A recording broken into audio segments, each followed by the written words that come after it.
دیتا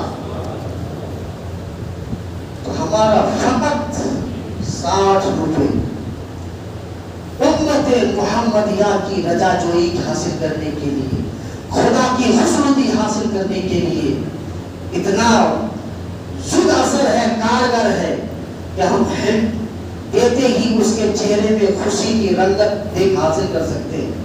اگر کسی انسان کو ضرورت ہو 100 روپے کی اور وہ خود چاہ لگائے ادھر ادھر بھٹکا کرے، مارا پھرے اور اس کو کہیں نہ ملے، اگر کوئی انسان خوشی سے اس کو 100 روپے دے دے، جا بھائی تو اپنا کام کر، اس کے دل میں سکون بھی ہوتا ہے، چہرے میں مسکراہٹ بھی آتی ہے کہ اللہ میرا تو نے کام بنا دیا، اللہ تو اس کا کام بنا دیا۔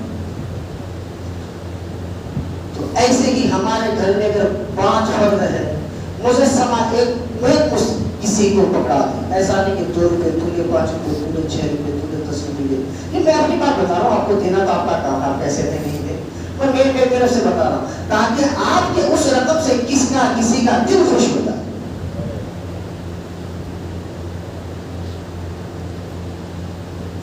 دل خوش کرنا مومن کی شناخت ہے، مومن کی پہچان ہے۔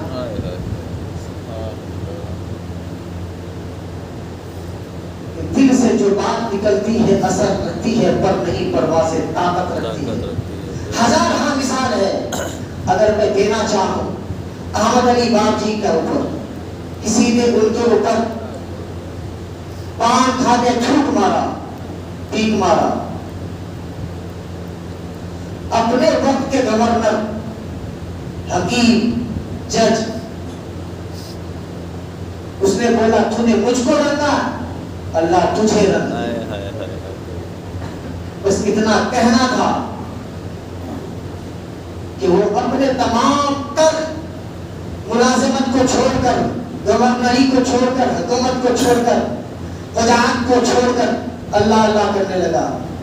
وہ صاحب تقوی گزار تھا، ولی اللہ تھا، اللہ کا مقرب بندہ تھا، مسلمان تھا، نیکوکار تھا۔ ایسے ہی اصحاب کہف کے زمانے میں سکندر نے کسی نے ایک کتے کو پانی پلایا، پانی پلانا تھا، کتے کے دل سے آہ نکلی، اس کو صاحب کرامت بنا دیا۔ دل رضا جوئی دل کی خوشنودی حاصل کرتا ہے، اور وہ آپ کے پاس بہت سارے طریقے ہیں، اللہ نے آپ کو جس طرح سے دولت دیا، جس طرح سے میسر کیا ہے، اس انداز میں آپ اپنے مسلمان بھائی کو خوش کرنے کی کوشش کریں، اس لیے کہ آج ہمارے اوپر آنے والے چند سالوں میں کیا ہونے ہیں یہ وقت اور حالات ہی بتائیں گے، اس لیے کہ اب ہمارے دل اب اچھے آنے والے نہیں ہیں، وہ اچھے دن آئیں گے والی خواب خراب ہے۔ اس لیے ایک دوسرے کی حامی بنیے، مددگار بنیے، مدد کرنے والا بنیے۔ بہت ہو گیا بغاوت، بہت ہو گئی ایک دوسرے کی کٹوی، اب اتفاق اتحاد کی ضرورت ہے، امت مسلمہ کو ایک ہونے کی ضرورت ہے۔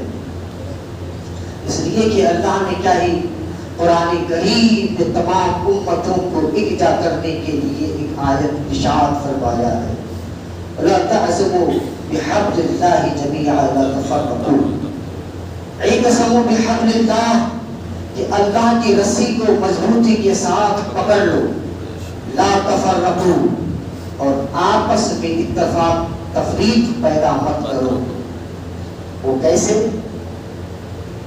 کہ کسی بھی چیز کو پکڑنے کے لیے، خاص کر کے رسی کو پکڑنے کے لیے، رسی کا سرا نیچے ہونا چاہیے اور دوسرا سرا اوپر ہونی چاہیے، تبھی پکڑے گا اور کھینچا جائے گا۔ اعتصموا بحبل اللہ جميعا، کہ اللہ کی رسی کو مضبوطی کے ساتھ پکڑ لو، تو پتا چلا کہ اوپر سے اتری ہوئی رسی کو پکڑنا ہے اور مضبوطی کے ساتھ پکڑنا ہے، اور اتنی مضبوطی کے ساتھ پکڑنا ہے کہ ہمیں گورے کالے کی تفریق نہیں کرنی ہے، شیخ اور پٹھان کی تفریق نہیں کرنی ہے، قومیت کی تفریق نہیں کرنی ہے، عربی و عجمی کی تفریق نہیں کرنی ہے،